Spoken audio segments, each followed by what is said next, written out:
بسم اللہ الرحمن الرحیم۔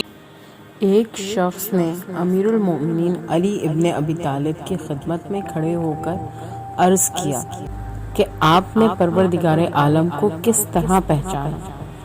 آپ نے ارشاد فرمایا کہ عزم کے ٹوٹنے اور ہمت کے ٹوٹنے سے میں جب ارادہ کرتا ہوں تو میرے اور میرے ارادے کے درمیان کوئی چیز حائل ہو جاتی ہے۔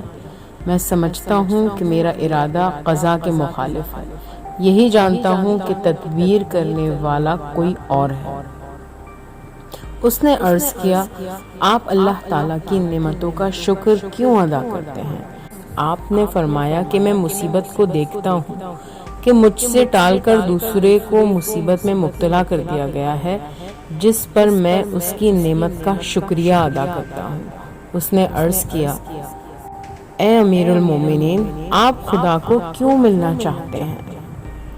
آپ نے ارشاد فرمایا، اللہ تعالیٰ نے میرے لیے فرشتوں، نبیوں اور رسولوں کا دین پسند کیا، اسی وجہ سے میں اس کی ملاقات پسند کرتا ہوں۔